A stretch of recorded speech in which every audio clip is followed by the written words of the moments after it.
Order! I call Secretary of State Matt Hancock to make a statement. Matt Hancock! Mr. Speaker, with permission, I'd like to make a statement on coronavirus. This deadly virus continues to advance across the world. The World Health Organization has confirmed that the number of new cases in Europe is now higher than during the peak in March. Here, the latest ONS figures indicate 6,000 new infections a day, almost double the previous week. As the Chief Medical Officer and the Chief Scientific Advisor said earlier today, we're seeing a rise in cases across all age groups. This pattern is emerging across the entirety of our United Kingdom. And earlier this afternoon, the Prime Minister held discussions with the First Ministers of the devolved administrations and the Deputy First Minister of Northern Ireland to make sure that wherever possible, we are united in our efforts to drive this virus down. We know that the epidemic is currently doubling around every 7 days, and that if we continue on this trajectory, we could see 50,000 cases a day by mid-October. So there can be no doubt that this virus is accelerating, and we must all play our part in stopping the spread. Mr. Speaker, I'd like to update the House on decisions the government has taken so far. The first line of defence is, of course, the social distancing that every single one of us has the responsibility to follow. This includes the basics, hands, face and space, and the rule of 6. And a crucial part of this is people self-isolating if they're at risk of passing on the virus. People who've tested positive and their close contacts must self-isolate.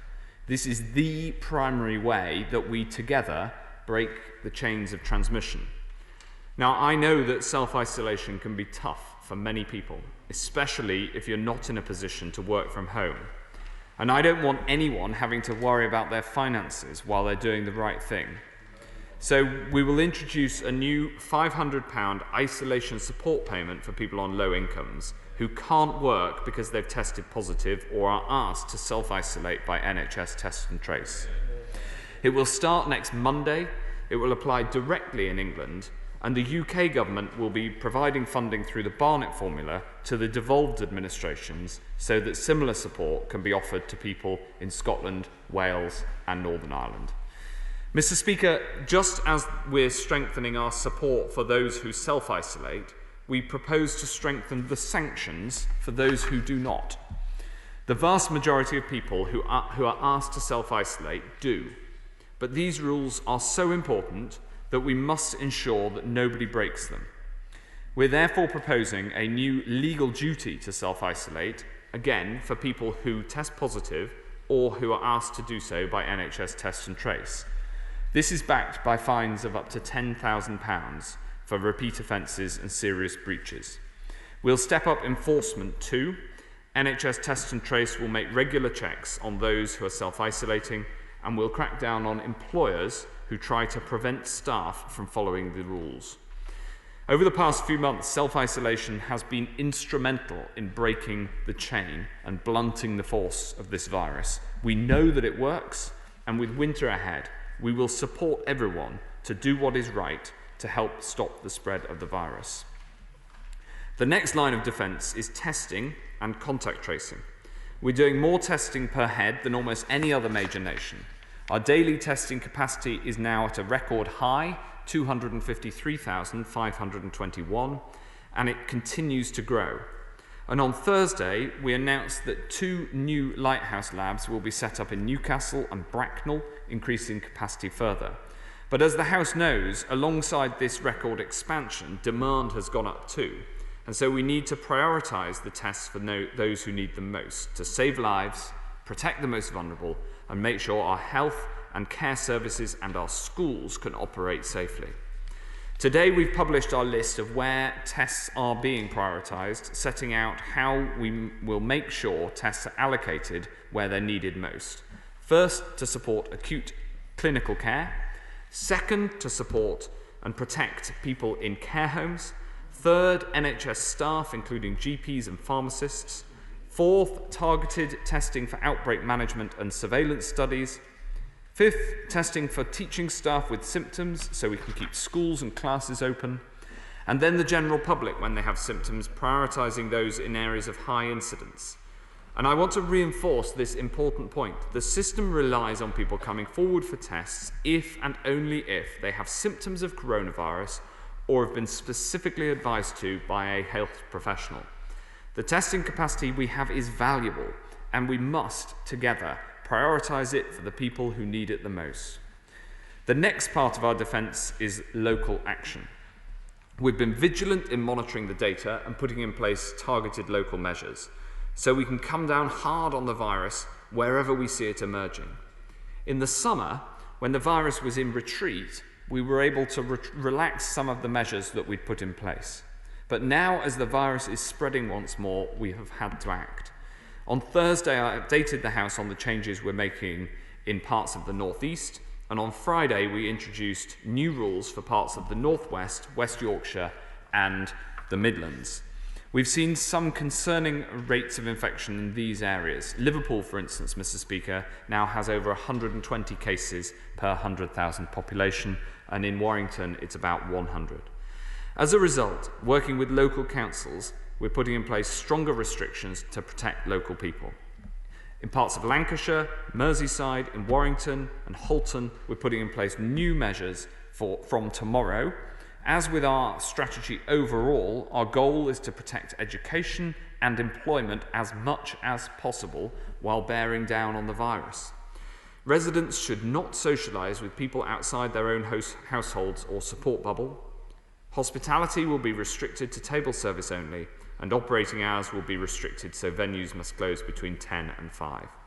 From tomorrow, in Wolverhampton, Oadby and Wigston, and the whole of Bradford, Kirklees and Calderdale, people should not socialise outside their household or support bubble. We know from experience that local action can work when local communities come together to follow the rules, tackle the virus, and keep themselves safe. And I know how hard this is. We're constantly looking for how we can ensure measures bear down on the virus as much as possible while protecting both lives and livelihoods. And I've heard the concerns about the impact of local action on childcare arrangements. For many, informal childcare arrangements are a lifeline without which they couldn't do their jobs. So today I'm able to announce a new exemption for looking after children under the age of 14 or vulnerable adults where that is necessary for caring purposes. This covers both formal and informal arrangements. It does not allow for playdates or parties, but it does mean that a consistent childcare relationship that is vital for somebody to get to work is allowed. I'd like to thank colleagues from across the House, including the Right Honourable Member for Berwick-upon-Tweed and the Honourable Members for Sunderland Central and North West Durham, for working with us on this important issue. And I hope this change will provide clarity and comfort to many people who are living with these local restrictions. It shows the benefit of cross-party working across the House and listening to concerns as we all do our best to tackle this dreadful disease together. Mr. Speaker, the virus is spreading. We're at a tipping point. I've set out today the measures the government is taking so far. We're working right now on what further measures may be necessary, and the Prime Minister will update the House tomorrow with any more action that we need to take. This is a moment where we once again must come together to tackle this deadly disease, and I commend this statement to the House. I now call Shadow Secretary of State Jonathan Ashworth. Speaker, and I welcome advance sight of the Secretary of State's statement, and we particularly welcome the action that he's taken on childcare. There can be no doubt that the presentations that we saw today from the Chief Medical Officer and the Chief Scientific Advisor were stark and deeply concerning. The Secretary of State yesterday described this, and he repeated it today, as a tipping point. I agree we are at a perilous moment. The exponential growth in the virus cannot be ignored. This virus takes lives and it leaves many with long-term debilitating conditions. Every reasonable action must be taken to save lives, minimise harm and keep our children in school. That means a suppression strategy to drive infections down. So will he reject those siren voices who are telling him that the virus has lost potency, or that we should let it rip through the herd while the vulnerable shield? We support the local restrictions that he has had to impose, including in Chorley, Mr. Speaker, and we understand why he's made that decision. Neither he nor I came into politics to place upon individuals a heavy burden of curtailments on our freedoms. And while I, as the official opposition, would always welcome greater parliamentary scrutiny of these restrictions, we will continue to work constructively on a cross-party basis where restrictions are necessary to arrest the spread of this virus. But can I also say to him, ever so politely of course, that the tone of his remarks yesterday rather gave the impression he was blaming people for breaking the rules and allowing the virus to grow.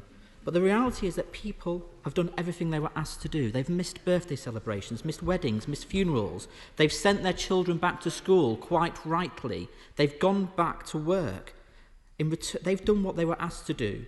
In return, ministers were supposed to fix, test, trace and isolate, so we could, in the words of his own government advert, get back to the things we love. Now, before the summer, the government commissioned the Academy of Medical Scientists a scenario plan. They modelled that the R value could rise to 1.7 in September. That's what Imperial will currently estimate it to be. And they recommended significantly expanding the capacity of test, trace and isolate programme to cope with increasing demands over the winter. So ministers were warned. But Pillar 1 and Pillar 2 testing capacity did not increase significantly over the summer. In recent weeks, only half of all tests have been received in less than 24 hours. He's repeated his point about asymptomatic people asking for tests. Can he publish the Pillar 2 data which breaks down how many are symptomatic and how many were asymptomatic in asking for those tests? Many parents report going to walk-in centres with their sick children when themselves had no symptoms and being given a test. Was that a national policy, and has that national policy been abandoned? We welcome the recognition that people need financial support to isolate. We've been saying that for months. But as I understand it, it's only available to those low-paid workers who are also on benefits and not all low-paid workers. So will he consider expanding the eligibility criteria? We've always said that when testing breaks down, tracing breaks down and the virus gets out of control. And we are now facing a second wave of infection. We don't want, Mr. Speaker, a second wave of ministerial mistakes. All of us want to avoid a further national lockdown. Lockdowns or circuit breaks extract a heavy social and economic price, especially on the poorest and more vulnerable. But controlling the virus and protecting the economy are linked objectives, not in conflict with one another. So I understand he'll tell us we have to anticipate the Prime Minister's statement, but can he confirm that he will use a lockdown if we have one, that he'll use the time wisely, that he'll expand NHS lab capacity, that he'll put public health teams in the lead on contact tracing, that he'll quickly assess the university pilots on saliva testing, that he'll validate PCR pool testing so that those lockdown restrictions are lifted, we can contain the virus for the future. I welcome what he said about prioritising NHS staff, care workers and teachers today, but can he clarify why he has issued guidance to hospital trusts, placing restrictions on the numbers of tests they can carry out? And how will he protect care homes? According to reports today, many care homes have had to wait over 2 weeks for their test results, and data from Public Health England shows that over 200 care homes have had an outbreak of COVID in the last two weeks. And will he ensure that no one is discharged into care homes without a COVID test? Given where the virus is, what support will he, or what is his advice to the shielding community, and what protections is he putting in place for those from Black, Asian and minority ethnic communities, given that we know there's a disproportionate number from those communities in ICU today? None of us want to see another lockdown or circuit break, but we of course understand if one becomes necessary. But test, trace and isolate should have been fixed. That failure has left us vulnerable and exposed. Now we must act with speed to save lives and minimise harm. Secretary of State. Thank you very much, Mr. Speaker, and I'm grateful to the honourable gentleman opposite for the constructive approach in which he's approaching these difficult times. He and I agree that the strategy to suppress the virus whilst protecting the economy and education is the right one. And I think that in so doing, it is important to act fast so as not to have to act bigger later. I also agree with him that no one in this House came into office to have to put in place restrictions like these. And he asked about the importance of people following the rules. The truth is, it is vital that all people follow the rules that we put in place. The vast majority have throughout, but critically, enough have not followed them that we need to make them mandatory in many cases rather than relying on people's civic duty. That is the fundamental judgment behind making self-isolation mandatory, as I have announced in the statement today. He asked about testing. Of course, we have that record testing capacity right now. A record 233,000 tests were done out of that capacity on Friday, and that lab capacity will continue to grow. He also asked about the NHS testing capacity, and that will continue to grow also. In fact, I had a meeting with Simon Stevens, the head of NHS England, on that earlier today. He asked about pool testing and using pool testing and saliva testing. These are just two of the many new testing capabilities that we're bringing to bear. And he also asked to ensure that there would be no admissions to social care, to care homes, without a test. That is our policy, not just no discharges from hospital, but no admission from anywhere into care homes without a test. And that was reiterated in the social care winter plan that we set out on Friday. But I suppose at the heart of the response of the official opposition and my response to him is that we are united in wanting to tackle this virus and in sending the message to everyone across this country that it is critical to follow the rules and for everybody to play their part in making sure that we can suppress this virus whilst protecting as much as possible the things that we love. Like Committee, Jeremy Hunt. Thank you, Mr. Speaker. I support the measures outlined by the Health Secretary, which are regretfully both necessary and proportionate. Last week on World Patient Safety Day, the WHO announced a charter for health worker protection, which asks all WHO member states to commit not just to adequate supplies of PPE and mental health support, but also to make sure there is zero tolerance of violence against health workers. Will he commit the government to sign up to this charter so that as we go into a second wave, all our brave frontline workers know that this government and this House stands foursquare behind them? Yes, I will happily sign up to the proposals that my right honourable friend has set out. As the House well knows, my right honourable friend's long-standing and international work on patient safety is very, very impressive.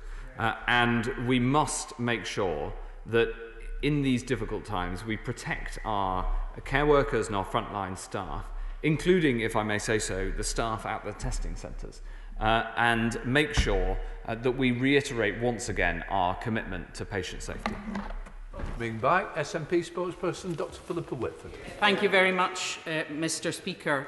As the Chief Medical and Chief Scientific Officer said this morning, the UK is in danger of losing control, as we have seen in many countries in Europe.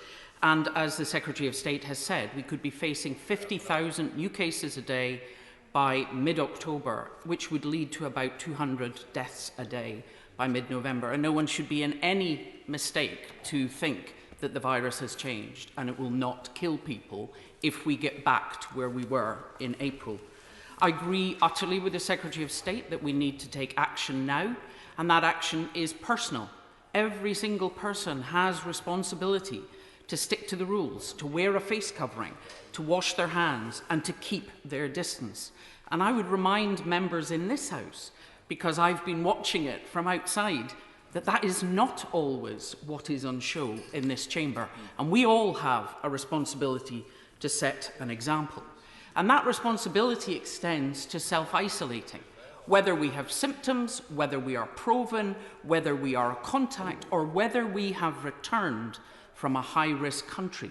If we are meant to be isolating, we need to do it. And I really welcome that the government is finally putting in place this financial support for people on low incomes who might be tempted not to isolate because they simply don't have any other opportunities to feed their family.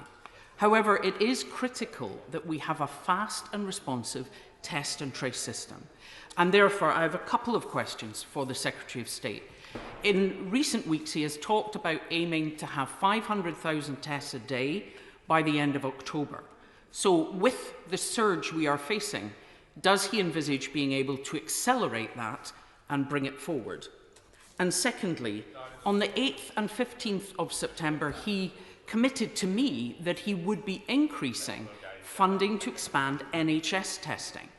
But as we heard from the Shadow Secretary, NHS trusts in England have been told that funding is capped and they are not to expand COVID testing. Surely this is resource that we want to use and make available. Thank you very much, Mr. Speaker. Well, I wholeheartedly agree with the Honourable Lady's comments about the need for action across the UK. And we've seen in Scotland, as in England and Wales and Northern Ireland, that the number of cases sadly has risen sharply. And I welcome her physically back to the chamber in demonstrating this unity of purpose across the four nations of the UK. If we can bring forward the goal of 500,000 tests per day from the end of October, then of course we will, and we're pushing that as hard as we can. We are on track to meet that commitment. As she says, that is across the UK, so that does include the tests that are done by the Scottish NHS, and I know that there have been conversations between the NHS in Scotland and in England to work on making that happen. And as for NHS testing, yes, we are expanding that, including the funding, and in the funding letter that went out to the NHS for the second half of the financial year, so the covering winter, that includes the commitment to support financially the testing that's done in the NHS in England. We now come to Chris Cradley. Mr. Speaker, and can I welcome the measures my right honourable friends announced today. He seems to be getting the balance absolutely right, and I praise him for the job he's doing. But we do have to remember, Mr. Speaker, that there are huge regional variations in the impact of the virus at the moment. Many parts of the country have much lower infection rates.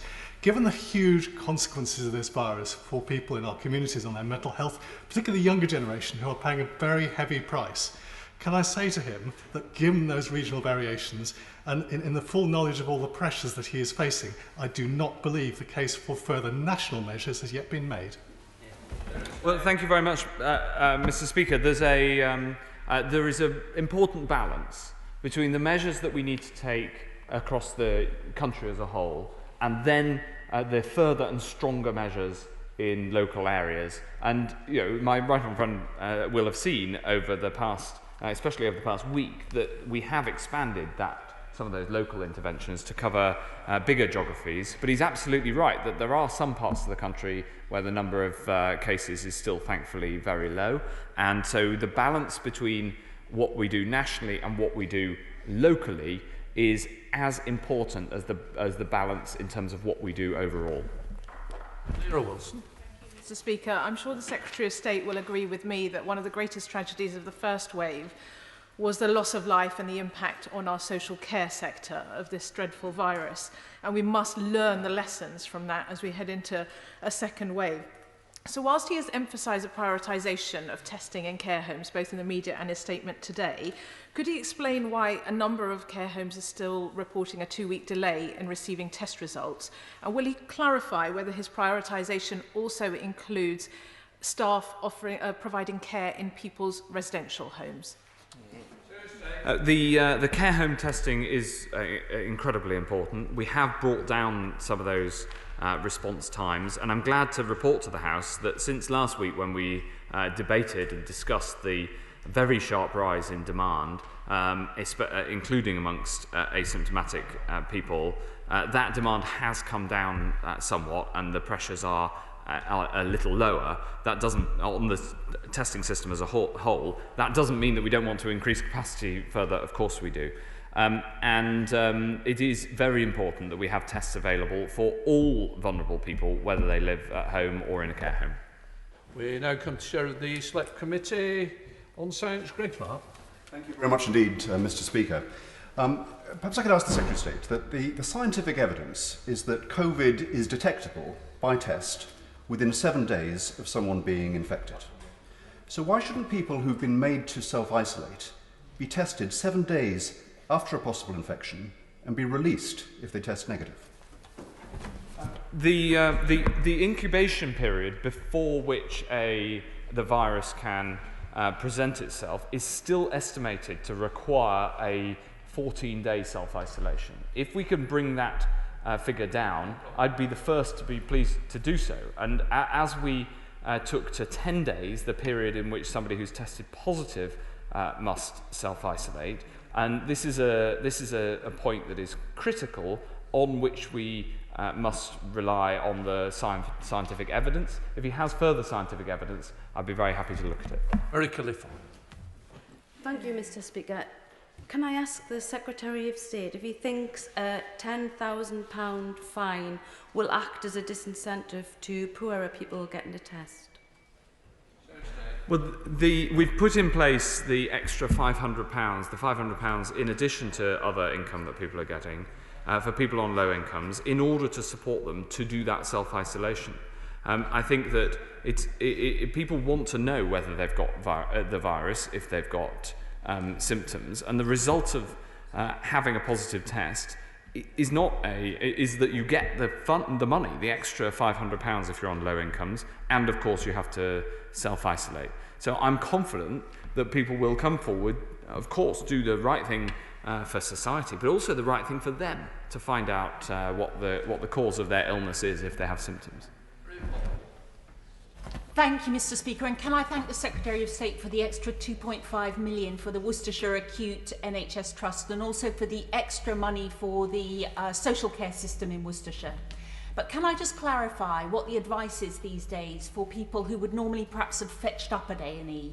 Is it to call 111 in every instance now?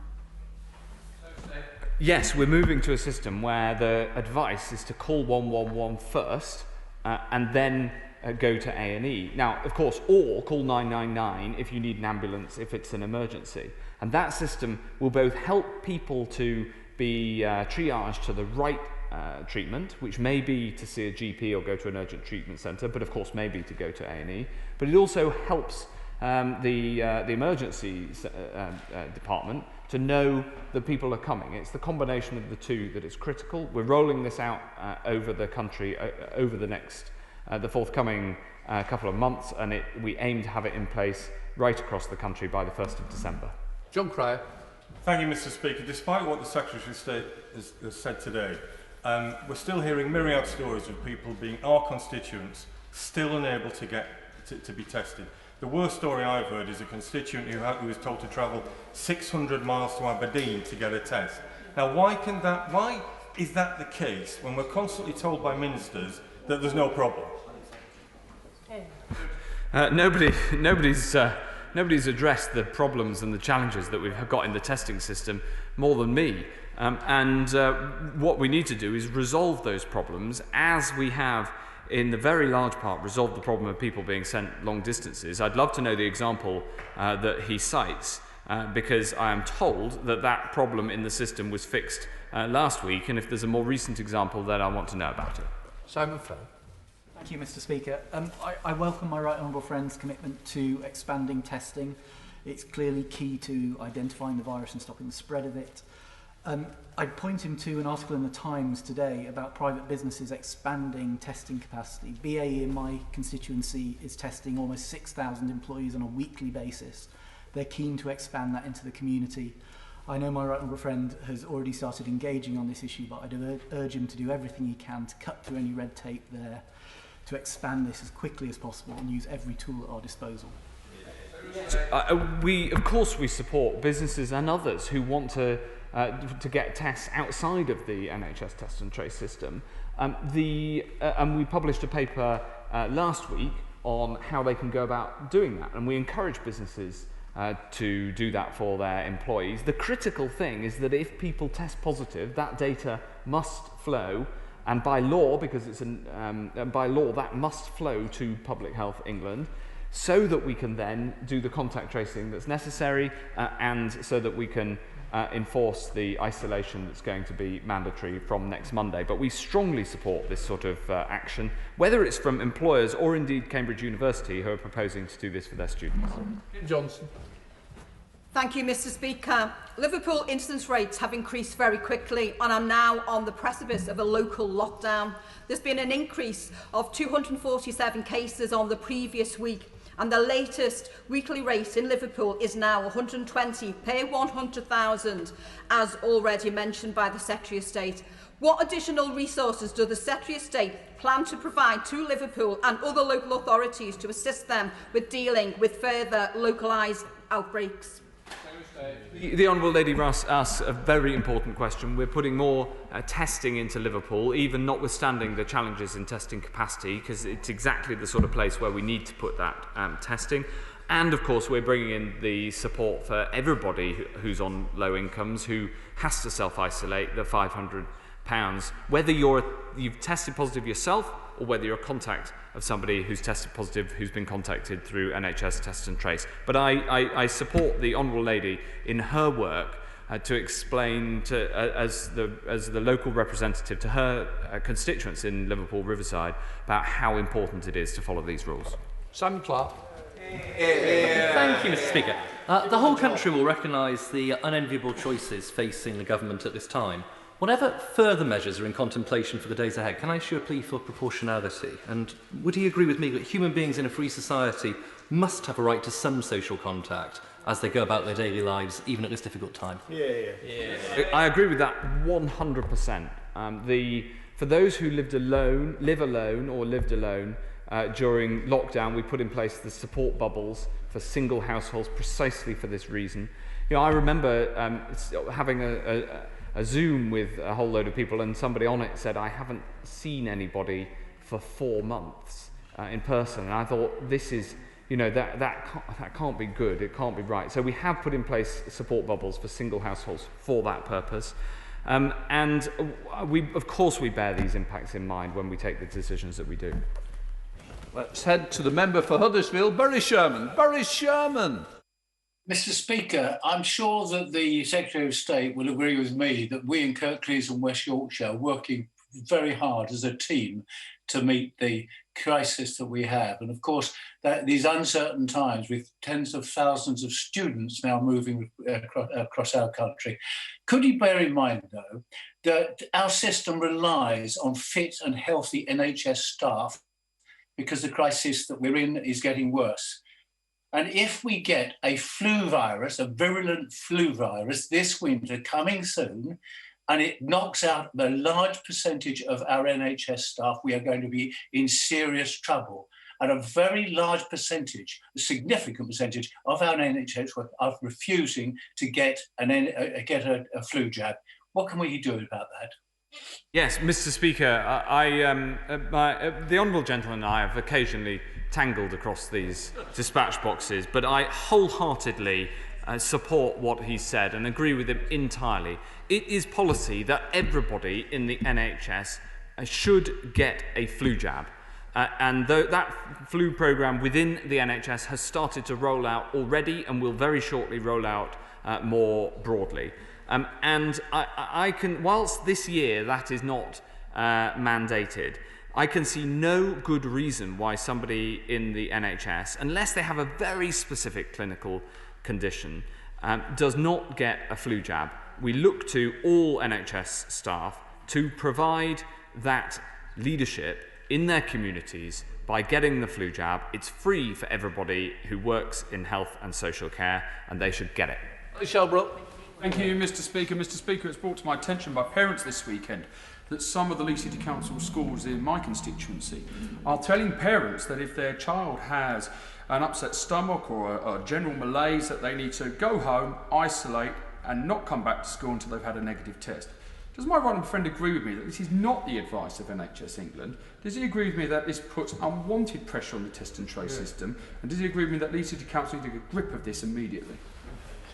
I'm afraid I do agree with that, Mr. Speaker. All councils, including Leeds City Council, should make clear that if students have coronavirus symptoms, and we all know what they are. It's a new continuous cough. It's a temperature or a loss of taste and smell. If people have coronavirus symptoms, then they should come forward for a test. But if they have symptoms of another illness, then they should, and not of coronavirus symptoms, then they should not come forward for a test. We've set out this very clearly today in the prioritisation document that we've published once again, and I hope that everybody will follow it. To Ealing North with James Murray. James Murray. Mr. Speaker, schools that become aware of a COVID-19 case have been encouraged to take swift action and contact the dedicated advice service introduced by Public Health England. However, several primary school heads in my constituency have reported this service appears overwhelmed, with significant delays in Public Health England getting back to schools with their advice. Can the Secretary of State tell me what the average waiting time is between a school contacting Public Health England and the school receiving the advice they need? I don't have those figures, but I would be very happy to look into the specific cases, because obviously the speed of turnaround in the instance he describes is very important. Thank you, Mr. Speaker. My right honourable friend and his scientific advisers are absolutely right that the virus is not getting any weaker, but doctors, including many in my constituency of South Cambridgeshire, have made great progress in the treatment of coronavirus, and also social distancing means that viral loads are less for many people, making the cases less severe. Can my right honourable friend tell me what estimate is made of the impact of these developments on the fatality rates of those who do get affected? Yes, of course. My honourable friend represents one of the finest hospitals, not just in the country, but in the world. And the clinicians who work at Addenbrooke's and right across the country have improved the treatment of coronavirus. We know because of dexamethasone, that has reduced the death rate. We know that because of earlier oxygenation and later intubation, that has reduced the death rate. And there's also progress with remdesivir, Mr. Speaker. Nevertheless, whilst this has reduced the mortality from those going into hospital, this virus remains deadly. And therefore we unfortunately do have to take measures to stop its spread, not least because we can either take measures now or we'll end up with a much bigger problem and still having to take measures later. Dr. Rupert. Mr. Speaker, top-rated medical research has continuously linked vitamin D levels with COVID incidents. So in Norway, where they have high amounts of it, cases are very rare, whereas here, most Brits are deficient. It's rarely found in food. And the main source, sunlight, is about to disappear with a possible winter NHS crisis on the way. So could he please follow the science? There's no vaccine in sight. And look to prescribing supplements on the NHS, or at least doing a public information campaign, because people need something positive now the nights are drawing in. Mr. Speaker, vitamin D is one of the many things that we've looked into to see whether it reduces the incidence or the impact of coronavirus, and I've seen reports that it does. So we therefore put it into a trial, and unfortunately the results were that it doesn't appear to have any impact. So that is the latest clinical advice, which of course is always kept under review. Graham Brady. Mr. Speaker, does my right honourable friend agree with me that balancing the measures to tackle COVID with the other health consequences, such as cancer patients going undiagnosed or not treated in time, and the economic and social consequences, is a political judgment? And does he further agree with me that political judgments are improved by debate and scrutiny? Yes, I do. And I do come to this dispatch box as often as possible. I'm very sorry that I wasn't able to come on Friday for Friday's decision, but the House wasn't sitting. I agree with my right honourable friend that essentially the more scrutiny, the better is my attitude. I'm very happy to continue to work with him and you, Mr. Speaker, to ensure that that scrutiny can be done at the speed that sometimes these decisions have to be made.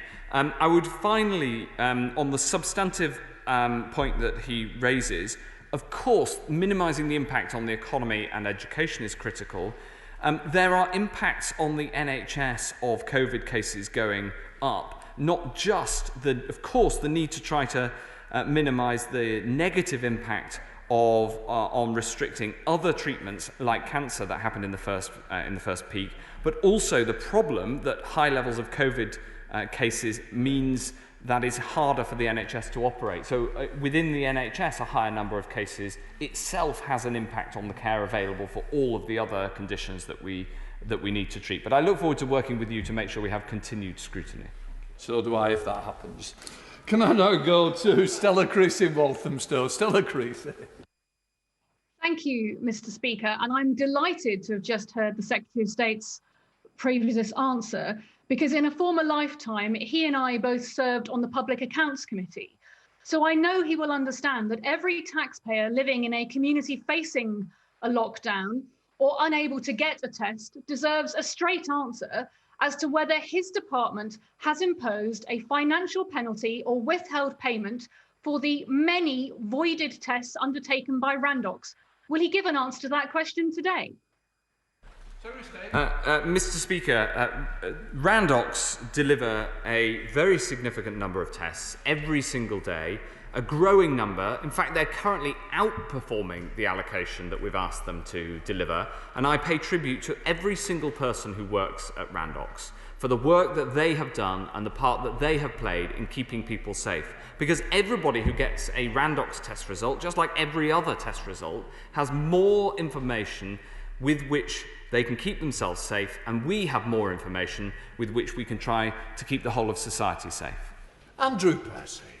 Speaker, can I thank the Secretary of State for his department's allocation to Scunthorpe Hospital last week, and also wish him well with the ongoing work for some extra funding for Gould Hospital. On the issue of tests for schools, the feedback I've had from schools in my constituency so far has been very positive about the 10 tests that they've been issued with.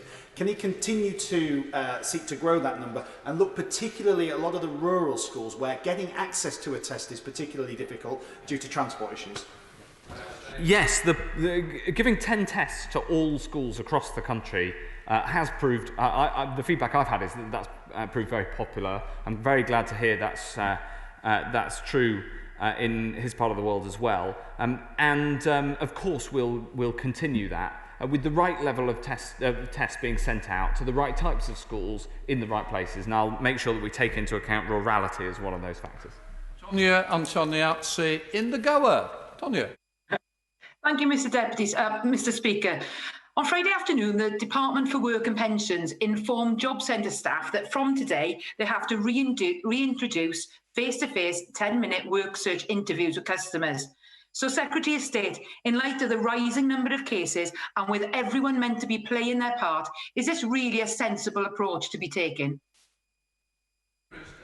One of the good things about where we are now compared to where we were in March is that in many, many areas we're better prepared. We're better prepared in the NHS, we're better prepared in social care with the winter plan we put out last week, and many employers and services like job centres have been able to develop COVID-secure approaches, which means that they can get on with things that they need to do. So the specifics of the question, of course, are for my right honourable friend, the Work and Pensions Secretary, but the principle of how we've managed as a society to do more things whilst keeping ourselves so COVID secure is one that we've been able, thankfully, to develop over the last 6 months. Thank you, Mr. Speaker. I very much welcome the Health Secretary's approach to not only save lives, but also protect livelihoods. I really acknowledge and welcome his announcement on the new exemption for childcare. Can he just confirm what those new arrangements are and confirm that grandparents and others in my Colne Valley constituency, part of Kirklees, which goes back into local restrictions tomorrow, will be part of that exemption? Yes, I can confirm that. The exemption means that, for instance, if grandparents look after children in order to provide childcare, where that is a continuous childcare relationship, that's the legal definition, then that will be exempt in the same way that paid-for childcare will be exempt. This therefore doesn't allow for people to have children staying with others and as I said in my statement, parties and play dates. It allows for where a family member or other undertakes unpaid childcare that is akin to paid childcare, then they can be exempted. And I know how much many people rely on this in order to be able to get to work, and I'm really glad we've been able to make this progress. Those of us who represent areas which are going to face additional restrictions as of tomorrow are happy to reinforce the messages, but we need his help, don't we, Mr. Speaker? The difference between the instruction of households that they must not go and visit each other as opposed to they should not go to the pub together is one of the ambiguities that my honourable friend, the member for Leicester South, has highlighted right from the start of this crisis. It is an ambiguity that is exploited by the virus, but it is also exploited by, sadly, a small but important minority of people in this country. Will he clear up these ambiguities and improve the chances that everybody will comply with these necessary new restrictions? The message that he should be putting out and that I will set out is that where we say that people shouldn't socialise outside their household, that is the approach that people should take. Ensuring that he makes a detailed point underneath that, but the top line message to all of his constituents is no, they shouldn't be socialising with people outside of their household. Speaker, I've been contacted by a large number of constituents over the weekend concerned about the fact that there is still a large minority of people in retail setting that aren't wearing face coverings. Now, most retailers are making sure that they follow the rules and they enforce it, but what support can his department give across government and a local level to ensure that when it comes to the small minority, we can enforce these rules and ensure, as he said quite rightly, that we're all in this together and we stop the spread together? Mr. Speaker, I agree with my honourable friend that more enforcement is sadly necessary to ensure that these rules are followed across the board. Because if people follow the rules across the board, it'll be easier to get a grip on the virus, and the overall impact on the economy, on education, for instance, will be lower. And so that's the approach that we're taking, both in the example that he cites and more broadly. Thank you, Mr. Speaker. The Secretary spoke about a foreign nation approach, but there's a reality. There hasn't been a COBRA meeting since the 10th of May. It's taken the First Minister of Scotland to push for this to actually get a UK-wide COBRA meeting set up. So that undermines the foreign nation approach. Does he agree for a four-nation partnership? Then that also means Scotland needs the powers and the financial levers to be able to implement its own local decisions, such as targeted furlough support for, say, the hospitality and aviation industry, and perhaps health areas under local lockdown. I would urge the honourable gentleman to take the lead from the SNP spokesman on the front bench. These are very serious times, and since the Prime Minister had a conversation with the First Ministers of all the devolved administrations this morning, as I set out, and I have regular and frequent engagement with all of the other health ministers. In fact, I was having a text exchange with my Scottish opposite number just before coming into this chamber. I think that the most important thing is that we take as united an approach as possible, and that is the approach that the Scottish Government is taking, and we're working closely with them. Thank you, Mr. Speaker. I'd like to also welcome the statement that the Secretary of State has brought to the House today, and particularly the emphasis he places on fighting this common enemy as one united front. Could I ask my right honourable friend what assurances he can give the House that our care homes will be protected with lessons learned from the first wave of COVID-19? Yes, I entirely agree with my my honourable friend.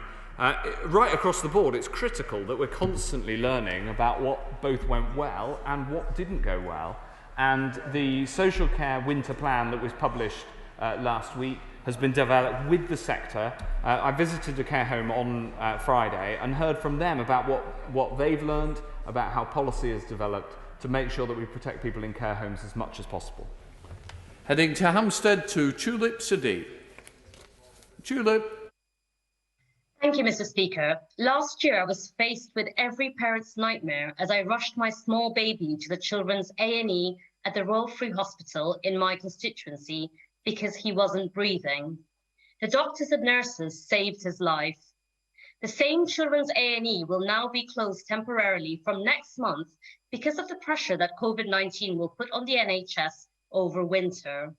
I would like to ask the Secretary of State to give me a cast iron guarantee that our local NHS will be given all the resources it needs so that this closure is strictly temporary and the children's A&E service can be restored as soon as possible. Well, of course, I'd be very happy to work with my honourable friend, with the honourable lady, on this question. We do have to make sure that our hospitals are COVID secure, and I'd be very happy to meet her and discuss the specifics of the Royal Free. The trouble with authoritarianism is it is profoundly inimical to civil liberties. It is also increasingly incompetent. It relies on acquiescence, and acquiescence for lockdowns, particularly national ones, is draining away. For instance, if you tell a student not to go to a pub, they'll simply congregate in rooms, even worse. If the Secretary of State doesn't listen to me, will he at least listen to Professor Mark Woodhouse, Professor of Infectious Diseases, writing in the Sunday Telegraph, where he writes, "It is profoundly disappointing that 6 months into this lockdown, having rejected every alternative proposal, we keep coming back to lockdowns." And he suggests, and I'm trying to be constructive, he suggests that we rely on encouraging people to look after themselves, protect the vulnerable, and take responsibility for their own lives. That is the Conservative way. Secretary of State. Mr. Speaker, as a Conservative, I believe in as much freedom as possible, consistent with not harming others. And one of the sad things about this virus is because of asymptomatic transmission, if you get ill and if you put yourself at risk of catching coronavirus, you're not only putting yourself at risk, you're putting others at risk as well. And so that is the Conservative principle behind protecting the health of the nation in the face of this pandemic. Heading up to Rochdale to visit Tony Lloyd. Tony Lloyd. Thank you, Mr. Speaker. The Secretary of State will accept that a near 1 week turnaround for tests for people working in our care homes is not looking after our elderly. But can he be precise? When will we get that 24-hour turnaround that we've got to have if we're to keep the elderly safe in those homes? Mr. Speaker, we have protected the number of tests in care homes. The challenge is that when the system is running hot and the number of tests going through is very close to capacity, that can have an impact on turnaround times, and we saw that in the last couple of weeks. Thankfully, those turnaround times are coming down again, as well as us managing to protect the over 100,000 tests a day that go to social care. Because whilst some may call for other areas to be prioritised, for instance the tests of children, I think the most important thing is that we protect those who are most vulnerable to this virus, and the most vulnerable live in our care homes. Thank you, Mr. Speaker. I know the Secretary of State is very keen to get more tests. Shawsbury in my constituency have developed an antigen test which is ready in 15 minutes. They will be able to ramp up their production to 1 million by November, rising up to 2 million a week. Would my right honourable friend please look at their tests and make use of this expertise? But also, could I remind the Secretary of State, I think he'll be going into a COBRA meeting tomorrow, could he explain to the Prime Minister that we actually live in a democracy, not a dictatorship, and we would like a debate in this House on that? Yes, there absolutely will be a debate in this House on the measures that we have to use. We do have to move very fast, and I'm very happy to talk to my honourable friend about Shawsbury. Wayne David. In South Wales, Caerphilly and Rhondda and Taff are in local lockdown, and people in these boroughs cannot leave the borough to go on holiday. These two areas will be joined by 4 other areas tomorrow evening. The Welsh Government has said that these would-be holidaymakers should have a full refund if they're prevented from going on holiday.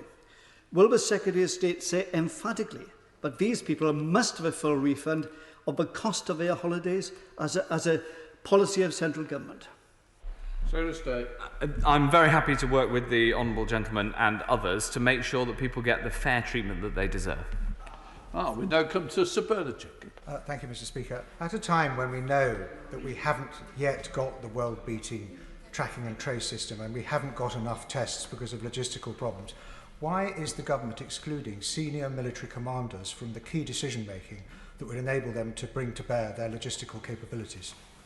On the contrary, Mr. Speaker, we have military support who've been absolutely brilliant in expanding the testing system, test and trace, and indeed they're engaged in the development of our vaccine rollout plans. And I think that the work that's been done by senior military personnel is absolutely first rate. 33 unobtainable, so we'll go straight to 34 with Duncan Baker. Thank you, Mr. Speaker. My constituency of North Norfolk and widely in Norfolk has seen some of the lowest infection rates in the entire country, and that is thanks to the dedication and sacrifice that many people have made in my area. Can the Secretary of State assure me that any further major national restrictions will absolutely reflect the low levels of infections in constituencies like mine? Well, my honourable friend makes an important point. He actually represents, Mr. Speaker, Mr. Deputy Speaker, the oldest constituency in the country, and so this is an important matter for him and his constituents.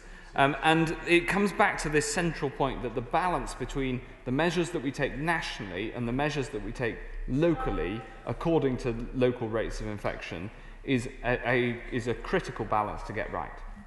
Liz Twist. Thank you, Mr. Deputy Speaker.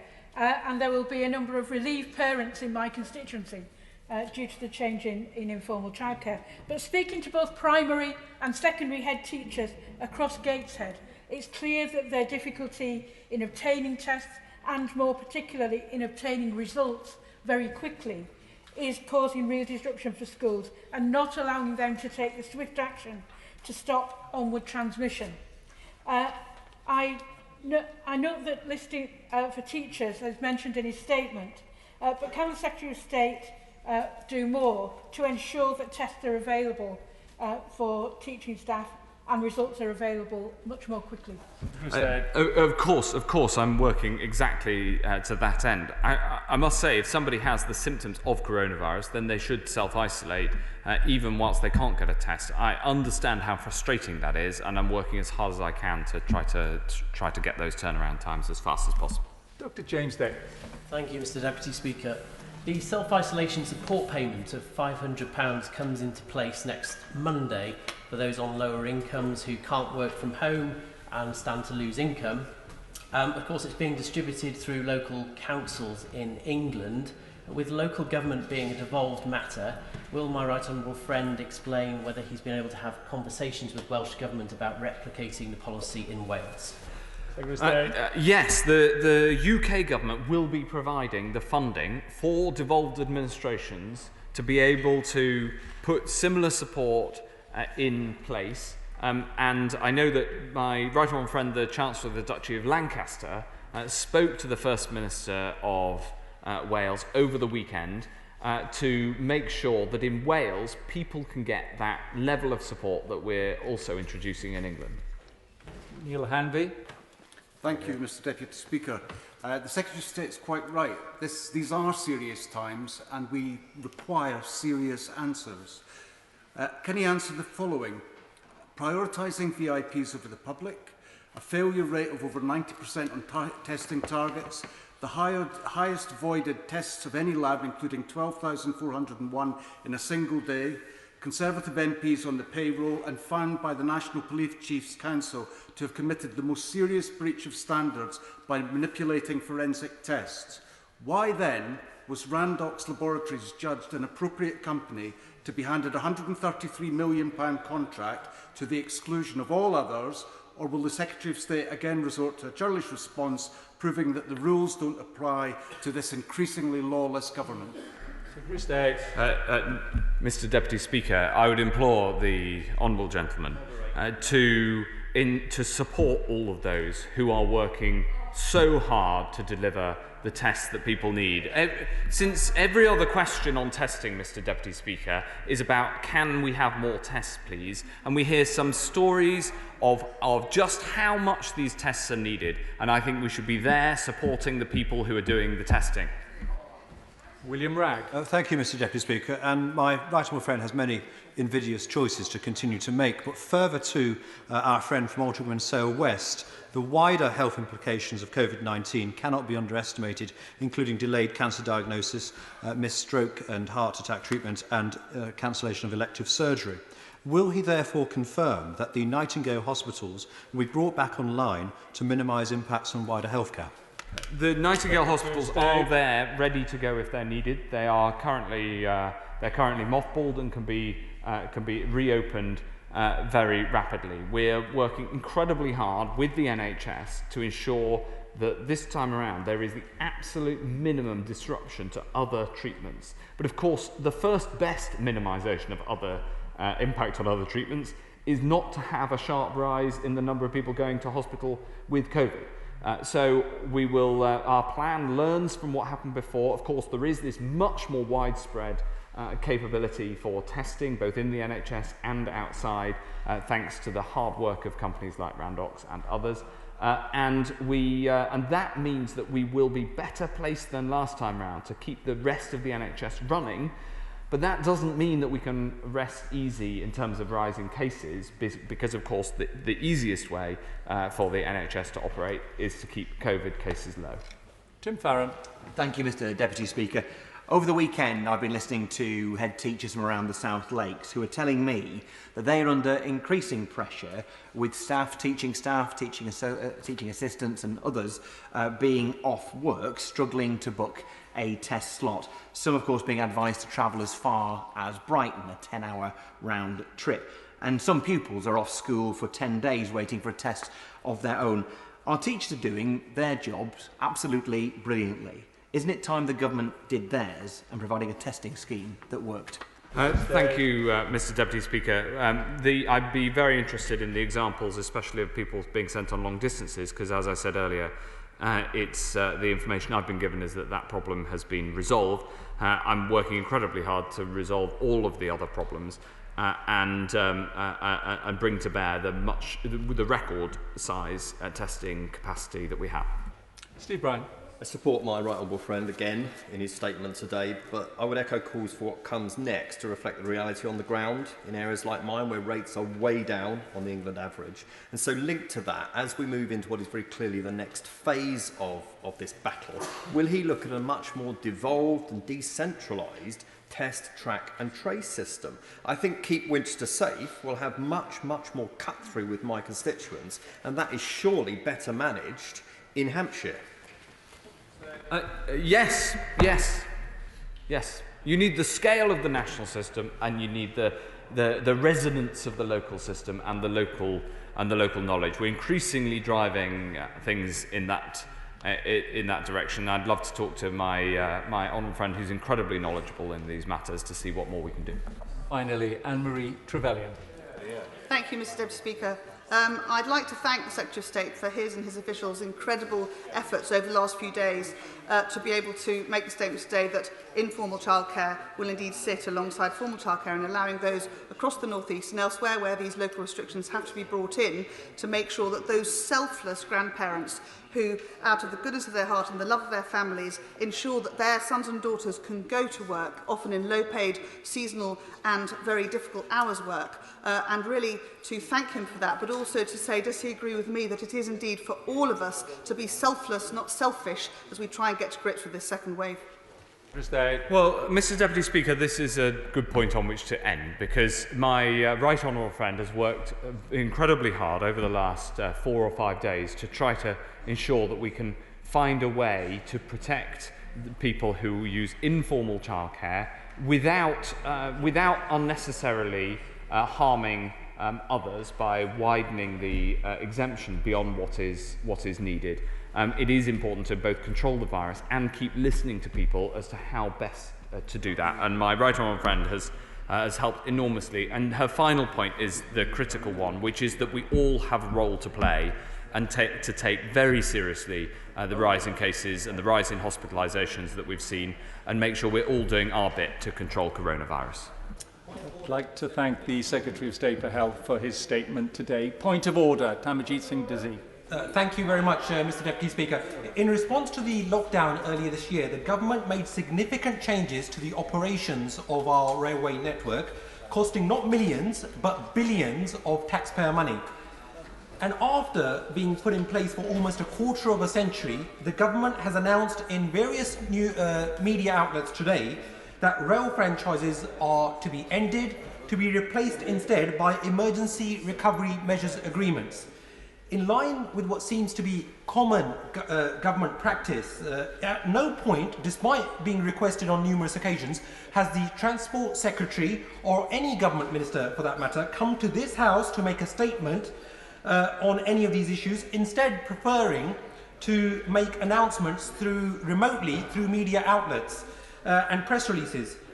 So, Mr Deputy Speaker, given that the government keep talking about parliamentary sovereignty but seem set on disrespecting this House, what influence could you bring to bear to stop such abuse of this House and to stop the government from failing to make major policy changes to this House, and also what influence could he bring to bear to ensure that the Transport Secretary comes to this House to announce such major transformational changes to our transport network? I'd like to thank the Honourable Gentleman for notice of his point of order. I note that there is a written statement from the Secretary of State for Transport on today's order paper. When it appears, it may shed light on the Secretary of State's policy. It is regrettable that such a major policy statement has been made to the press before it was made available to the House. The Speaker has always been clear that such statements should be made to the House and that members should have the opportunity to question ministers on their policies. I'd like to thank him once again. The session is suspended for 3 minutes in order for sanitisation purposes. Those leaving the chamber, please do so carefully.